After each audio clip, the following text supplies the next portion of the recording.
মুখ্যমন্ত্রী শুভেন্দু অধিকারীর মুখে ফের টুকরে টুকরে গ্যাং প্রসঙ্গ। রাজ্যের মুখ্যমন্ত্রী একযোগে আক্রমণ করেন বাম এবং তৃণমূলকে। আপনারা নিশ্চিন্ত থাকুন, দেশ বিরোধী টুকরে টুকরে গ্যাং সেকুয়ার মাকুরা জেগে উঠেছে। 34 বছর মাকুরা ছিল, যাদের বাড়িতে আপনারা নেতাজি, স্বামী বিবেকানন্দ এদের ছবি পাবেন না, বিদেশিদের ছবি পাবেন। সেই কমিউনিস্টরা রাজত্ব করেছিল। যারা ধর্ম মানে না, ধর্মকে আফিম বলে, তারা আসবে কেন? আর তারপরে 15 বছর তিনি ছিলেন, তিনি তো পশ্চিমবঙ্গকে গ্রেটার বাংলাদেশ বানাতে চেয়েছিলেন, জামাতিদের মুখ্যমন্ত্রী। আর আজকে যিনি এসেছেন, তার নেতা নরেন্দ্র মোদীজি বলে গেছেন, বিকাশ ভি হোগা, বিরাসত ভি হোগা। ধর্মতলায় যে মিছিল, সেই মিছিলে যারা সেখানে ঢুকে সেদিন অশান্তি পাকিয়েছিল, যাদেরকে চিহ্নিত করা হয়েছে, যাদেরকে গ্রেফতার করা হয়েছে, তাদেরকে সেই 16 জনের মধ্যে বেশ কয়েকজনকে নিয়ে যাওয়া হয়। আজকে ঘটনাস্থলে পুলিশ নিয়ে যায়, ধৃতদের নিয়ে রিকনস্ট্রাকশন যাকে বলে, সেই ঘটনার পুনর্নির্মাণ করা হয়। ধৃত 16 জনের মধ্যে 5 জনকে ডরিনা ক্রসিংয়ে আজকে পুলিশ নিয়ে যায়। সেই সময়কার ছবি আপনাদের দেখাচ্ছি। খালি পায়ে তাদেরকে সেখানে হাঁটানো হয়েছে। ধৃতদের দিয়ে পুনর্নির্মাণ করা হলো আজ। পুলিশ ধৃতদের নিয়ে, যারা সেদিন মিছিলে ঢুকে অশান্তি পাকায়, এরকম 16 জনকে আপনারা জানেন গ্রেফতার করা হয়েছে। সেই 16 জনের মধ্যে 5 জনকে নিয়ে আজকে ঘটনাস্থলে যায় পুলিশ। তাদেরকে সেখানে খালি পায়ে হাঁটানো হয়, হাফ প্যান্ট পরে হাঁটানো হয়, সবই পুনর্নির্মাণের স্বার্থে। ধর্মতলায় মেট্রো চ্যানেলের সামনে নিয়ে আসা হয়েছে যারা গ্রেপ্তার হয়েছে এই ঘটনায়। তুমি জানো যে সেদিন প্রতিবাদের নামে যারা ভায়োলেন্স ছড়ায়, হিংসা ছড়ায়, তাদেরকে নিয়ে এসে কিন্তু ঘটনার কিন্তু পুনর্নির্মাণ করা হচ্ছে এবং মূলত 5 জনকে নিয়ে আসা হয়েছে এবং তাদেরকে কিন্তু এই ধর্মতলার মোড়ে নিয়ে যাওয়া হচ্ছে। একেবারে ডরিনা ক্রসিং থেকে হাঁটাতে হাঁটাতে তাদেরকে কেসি দাস পর্যন্ত নিয়ে যাওয়া হচ্ছে এবং সেখানে নিয়ে গিয়েও কিন্তু চেক করা হবে যেই জায়গা থেকে এই ঘটনার সূত্রপাত, যেভাবে হিংসা ছড়িয়ে পড়েছিল, যেভাবে জলের বোতল, জুতো, লাঠি ছোড়া হয়েছিল, তার সাথে সাথে নিগৃহীত হতে আমাদের সহকর্মীদের ঠোঁট ফেটে গিয়েছে, আমাদের সহকর্মীরা গুরুতর আহত হয়েছেন, যাদের দ্বারা সেই তাদেরকে পুলিশ গ্রেপ্তার করেছে এবং তাদেরকে কিন্তু নিয়ে এসে ঘটনার পুনর্নির্মাণ করা হচ্ছে। এখানেই আমরা করতেছিলাম।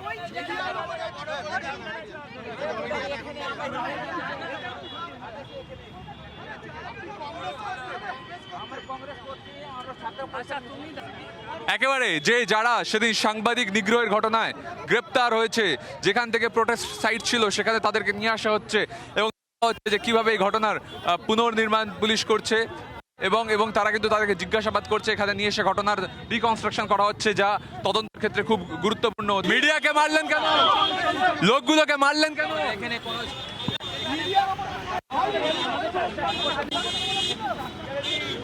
মারলেন কেন? মিথ্যে কথা আছে, মিথ্যে কথা। এভাবে মারলেন কেন?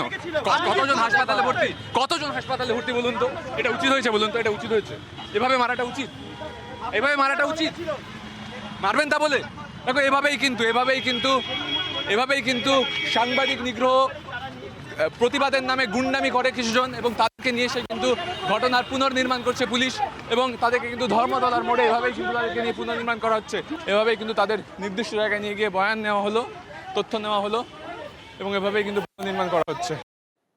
দেখুন, আমরা আমাদের কাজ করে যাব, আমার সহকর্মীরাও সেই কাজ করেছেন, কিন্তু যারা বাইরে থেকে এসে গুন্ডামি করলো তাদেরকে রেয়াত নয়। প্রথম দিন থেকে মুখ্যমন্ত্রী শুভেন্দু অধিকারী বলে এসেছেন এবং সেই মতো ব্যবস্থাও হয়েছে। ধর্মতলায় প্রতিবাদের নামে যারা গুন্ডামি করেছে সেই সাংবাদিক নিগ্রহে ধরপাকড় জারি। এখনো পর্যন্ত মোট 16 জনকে, আরও নতুন করে 2 জনকে, আপনারা জানেন যে এর আগে 14 জনকে পুলিশ গ্রেফতার করেছিল, এরপর আরও 2 জনকে আজ গ্রেফতার করা হয়। এখনো পর্যন্ত এই অশান্তি পাকানো সাংবাদিক নিগ্রহের ঘটনায় গ্রেফতারির সংখ্যা বেড়ে হলো 16। রাজ্যে প্রথম গুন্ডা দমন আইনে মামলা রুজু হলো, এটা অত্যন্ত গুরুত্বপূর্ণ আপডেট। অশান্তিতে চিহ্নিত আরও বেশ কয়েকজনের খোঁজে পুলিশ এই মুহূর্তে তল্লাশি চালাচ্ছে। গুন্ডা দমন এই যে আইন, সেই আইন যথেষ্ট বলবৎ হয়েছে এবং সেই মতো ব্যবস্থাও গ্রহণ করেছে সরকার।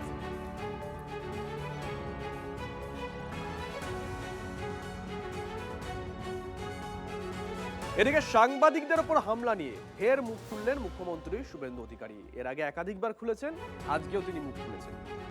আগের জমানায় বারবার আক্রান্ত হয়েছেন সাংবাদিকরা, কিন্তু কোনো পদক্ষেপ করেনি তৃণমূল সরকার। আক্রান্ত সাংবাদিকদের পাশে দাঁড়াননি কোনো মুখ্যমন্ত্রী। কিন্তু বদলের বাংলায় বদলে গেছে ছবি। 16 জন হামলাকারীকে গ্রেপ্তার করা হয়েছে জানিয়েছেন মুখ্যমন্ত্রী। আইন তো আছে। এর আগে কোন মুখ্যমন্ত্রী গেছিল নাকি হসপিটাল দেখতে? গ্রেপ্তার হয়েছিল নাকি? কতবার মার খেয়েছেন আপনারা? কোন বিগত সরকার কি ব্যবস্থা নিয়েছে? 21-এ পোস্টপল ভায়োলেন্সে আপনারা মার খেয়েছেন, 22-এ পুরসভা ভোটে মার খেয়েছেন। আপনি আমাকে একটা উদাহরণ দিন যাতে রাজ্যের মুখ্যমন্ত্রী আক্রান্ত সাংবাদিকদের পাশে দাঁড়িয়েছেন, দেখতে গেছেন অধিক রাত্রে, সরকারি হসপিটালে চিকিৎসা দেওয়া হয়েছে, এফআইআর আপনারা অনেকবারই করেছেন, জিডি করে রেখে দেওয়া হয়েছে, স্পেসিফিক এফআইআর করে 16 জনকে গ্রেপ্তার করা হয়েছে এবং জামিন অযোগ্য ধারায় গ্রেপ্তার করে হেফাজতে নেওয়া হয়েছে। সকালবেলা পুলিশের সঙ্গে গটাপ করে 10টায় আসুন, 2টোর সময় বাড়ি চলে যান, ও কারবার আমরা করিনি। এর পরেও আমার মনে হয় না সংবিধানের 4র্থ স্তম্ভের প্রতি বিজেপি সরকারের মনোভাব আলাদা করে সার্টিফিকেট আমার দেওয়ার দরকার নেই। প্রশ্ন ফাঁসের বিরুদ্ধে আন্দোলন, একটা মিছিল, আর সেখান থেকে গুন্ডামির অভিযোগ, সাংবাদিকদের মারধর করা হয়, ভাঙচুর করা হয়। আর ঠিক একই রাস্তায় আজকে মিছিল করলো বিজেপি, একেবারে একই রুটে। উত্তর কলকাতার জেলা বিজেপি নেতৃত্ব আজকে এই মিছিলের ডাক দিয়েছিলেন। শিয়ালদা স্টেশন থেকে ডোরিনা ক্রসিং পর্যন্ত জাতীয় পতাকা হাতে এই মিছিল করে বিজেপি। একই সময় দক্ষিণ কলকাতা জেলা কমিটির ডাকে গোলপার্ক থেকে যাদবপুর এলবি পর্যন্ত বিজেপির আরেকটা মিছিল ছিল।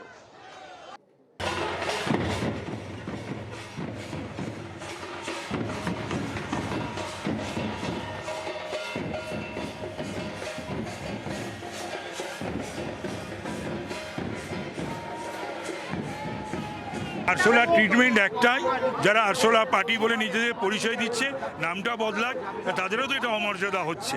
আরশোলা পার্টি, হ্যাঁ, ককরোচ জনতা পার্টি, এটা তো ওটা হতে পারে না। পার্টি তো হতেই পারে একটা, তার নামকরণটা ঠিক করি ককরোচ। এটা তাদের ভালো লাগছে, বাড়ির লোকেরাও বোধহয় তাদেরকে নিশ্চয়ই ভালোভাবে দেখছে না, বা কিছু নিশ্চয়ই মন্তব্য তারাও করছে। এখানে সিজেপি বলে কিছু নেই। এরা ইন্ডি যেমন একটা জোট করেছিল, এদের জোটের নতুন নাম হচ্ছে ককরোচ। নতুন জোটের নাম ককরোচ। এরা সবাই ইন্ডি, এরা হয় লেফটিস্ট, আলটা থেকে শুরু করে সব রকমের লেফট আছে তাদের, সিপিএম অবধি। এর মধ্যে কংগ্রেস, এর মধ্যে তৃণমূল কংগ্রেস। মানে এরা বিজেপি বিরোধিতা করছে না, এরা মোদি বিরোধিতা করছে না, এরা মোদি বিরোধিতার নামে আসলে রাষ্ট্র বিরোধিতা করতে নেমেছে। ঝাড়ু ককরোচকে মারার জন্য যত দেশ বিরোধী আছে তাদের ঝাড়ু মারার জন্য হাতে ঝাড়ু নিয়ে ঝাড়ু ককরোচে সবাই মারে বাড়িতে, আর টোটো দিয়ে মারে, এরা সবাই জানে। ঠিক আছে, আপনারা জিজ্ঞেস করবেন লোককে, তাই জন্য ঝাড়ু নিয়ে এসেছি। আমাদের দেশের যে সংস্কৃতি আছে সেটাকে নষ্ট করা হয়েছে এই সিজেপির দ্বারা। আমাদের প্রধানমন্ত্রীকে, আমাদের মুখ্যমন্ত্রীকে, আমাদের স্বরাষ্ট্রমন্ত্রীকে, শিক্ষামন্ত্রীকে প্রত্যেককে গালাগাল করা হয়েছে, অপমান করা হয়েছে, এবং সাথে সাথে আমাদের দেশের যে সম্পত্তি আছে সেগুলোকে নষ্ট করা হয়েছে। তার বিরুদ্ধেই আমরা ট্যাক্স দিয়ে, আমরা টাকা দিয়ে আমরা কিন্তু এগুলো কিনি। এই সরকার যে কাজগুলো করে আমাদের টাকায় করে, তাদের অধিকার কি যে আমাদের সরকারি সম্পত্তি নষ্ট করবে? তোমরা কিচ্ছু করতে পারবে না কচ্ছপ পার্টি। তোমরা সিপিএম, কংগ্রেস, তৃণমূল হাত মেলাচ্ছ তো, বিজেপির বিরুদ্ধে কিছু করতে পারবে না। বিজেপি 22টা স্টেট জয় করেছে, সারা ভারতবর্ষ জয় করবে, সারা পৃথিবীকে দেখিয়ে দেবে। একমাত্র বিজেপি সেই পার্টি যারা ওয়ার্ল্ডের হাইস্ট পাওয়ারফুল পার্টি, এটা আপনি মনে রাখুন। অভিষেক বন্দ্যোপাধ্যায় আরও চাপে। ডক্টরস অন হুইল এই কর্মসূচিতে সরকারি নিয়ম না মেনে করোনা পরীক্ষার অভিযোগ উঠছে। বিষ্ণুপুর থানায় অভিযোগ দায়ের করেছেন বিজেপি নেতা অভিজিৎ দাস ববি।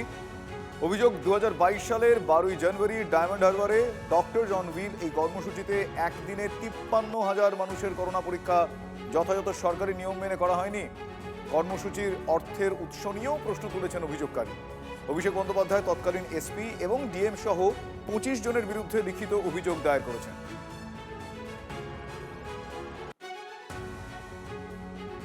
কোভিডের সময় ও 12ই জানুয়ারি একখানা ক্যাম্প করে, যে ও নাকি 53,000 লোককে ও এখানে কোভিড টেস্ট করিয়েছে, এবং ডক্টর অন হুইলস নাম দিয়ে।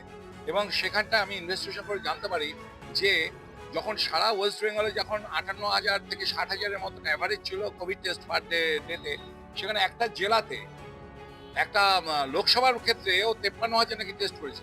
তা 53,000 টেস্ট করার জন্য তো পরিকাঠামো দরকার। এখানে পরিকাঠামো কোথায়? খোঁজ নিয়ে আরো জানতে পারি যে ICMR এর গাইডলাইন্স এবং নির্দেশিকাকে সম্পূর্ণ ও অ্যাভয়েড করে এখানে অঙ্গনওয়াড়ি কর্মী এবং আশা কর্মীদের দিয়ে টেস্ট করায় সম্পূর্ণ নিয়ে, এবং এই যে এত লোকের যে ক্ষতি করে দিয়েছে আজকে, সেই টোটালটা নিয়ে আজকে আমি কমপ্লিট করেছি। হ্যাঁ, এখানে আপাতত 25 জনের আমার রয়েছে, এবং তার সঙ্গে যারা রয়েছে, যারা পদাধিকারী হোক, সে স্বাস্থ্য মন্ত্রকের হোক বা পুলিশ মন্ত্রকের হোক, প্রত্যেকের এগেনস্টে এখানে কমপ্লেন করা হচ্ছে। আমি তো এতটুকু অবাক হচ্ছি না, গোটা ব্যাপারটাই তো ফর্জারির ওপর দাঁড়িয়ে রয়েছে। সে বিধানসভার অধ্যক্ষকে চিঠি দেওয়ার হাইজাল থেকে শুরু করে নানান ধরনের ডকুমেন্টেশনের ফর্জারি। তো এই ধরনের যে অভিযোগ উঠেছে, আমি অভিযোগ শুনে হচ্ছে এতটুকু আশ্চর্য নয়।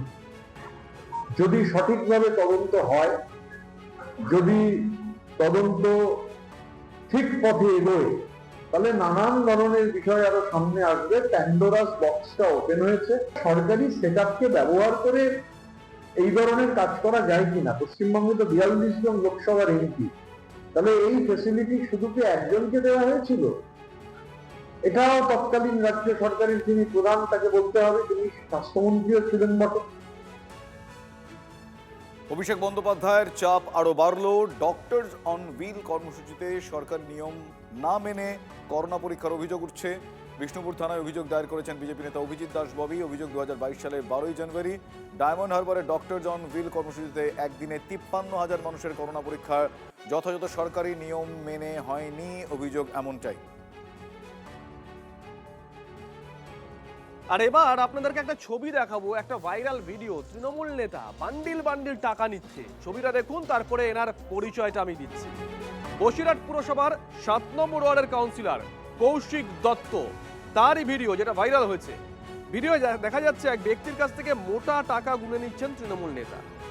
মায়ের সোনার জিনিস বিক্রি করে দিয়ে টাকা জোগাড় করে এনেছি বলতে শোনা যাচ্ছে ওই ব্যক্তিকে। তৃণমূল নেতার বিরুদ্ধে আবাস সহ সরকারি প্রকল্প পাইয়ে দেওয়ার নামে তোলাবাজির অভিযোগ উঠেছে।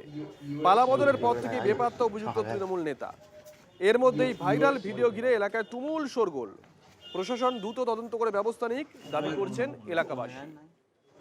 আসলে দেরি হলেও হয়, কালকে রাত্রে আনতে পারতাম। মা একটা সোনার কারেন্ট ছিল, সেটা বিক্রি করে দেয়। কাউন্সিলর কৌশিক দত্ত, আমরা দেখতে পাচ্ছি ফেসবুক জুড়ে যে উনি 500 টাকার নোট, বান্ডেল বান্ডেল টাকার নোট খালি গায়ে বসে উনি ঘরের মধ্যে বসে নিচ্ছেন।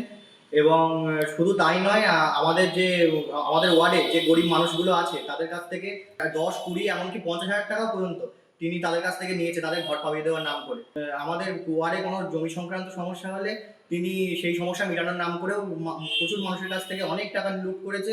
এবং উনি এখন, আমরা তাকে খুঁজে পাচ্ছি না। আমরা পুলিশ প্রশাসনের কাছে গিয়েছিলাম। আমরা চাই এইসব দুর্নীতিগ্রস্ত লোকের শাস্তি হোক।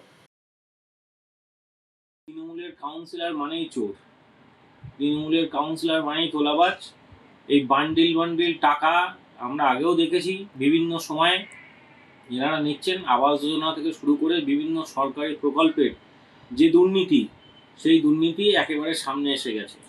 বসিরহাট পৌরসভার চেয়ারম্যান সহ বাকি সমস্ত কাউন্সিলরকে দুর্নীতির দায়ে বরখাস্ত করেছিল নিজেদেরই সরকার। সে এখনো পর্যন্ত সেই পৌর বোর্ড কিন্তু পৌর প্রশাসক চালাচ্ছে, কোনো কাউন্সিলর বসিরহাটে নেই। আর এ তো শুধু ছোট একটা মাছ, কৌশিক দত্ত, যে টাকা নিতে গিয়ে একেবারে ভিডিওতে ধরা পড়েছে। আগামী দিনে আরো বড় বড় মাছ রয়েছে, চেয়ারম্যান সহ বাকি যারা রয়েছে তারাও ধরা পড়বে।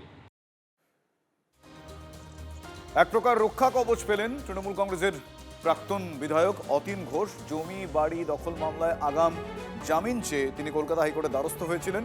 তৃণমূলের প্রাক্তন বিধায়ক অতীন ঘোষকে মামলা বিচারাধীন থাকা অবস্থায় গ্রেফতার করা যাবে না বলে কলকাতা হাইকোর্ট জানিয়েছে।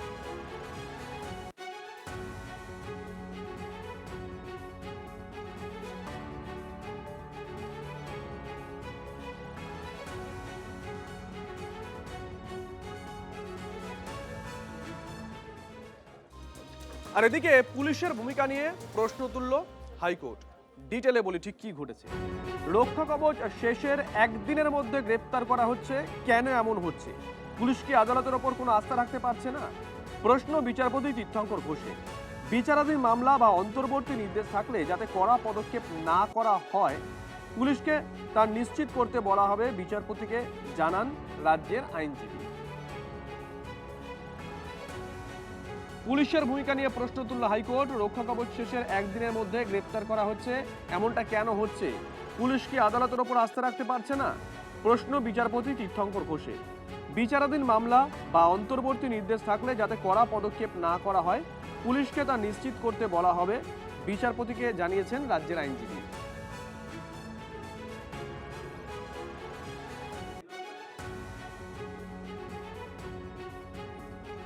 পুলিশের ভূমিকা নিয়ে প্রশ্ন তুলল হাইকোর্ট।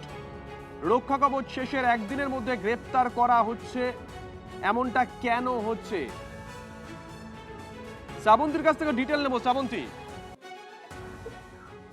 দেখো, অনুব্রত মণ্ডলকে আগাম জামিনের জন্য একটা মৌখিক আশ্বাস দিয়েছেন বিচারপতি তীর্থঙ্কর ঘোষ, কিন্তু একই সঙ্গে আজকের বেশ কিছু প্রশ্ন তিনি করেন।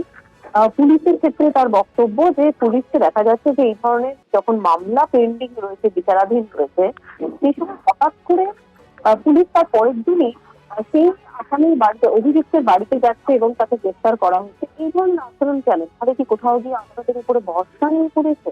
এই মন্তব্য তিনি করেন। যেহেতু এই মামলায় এইভাবে সরাসরি এই প্রশ্ন উঠেছে, সেক্ষেত্রে স্বাভাবিকভাবেই এটা গুরুত্বপূর্ণ বলে মনে করা হচ্ছে।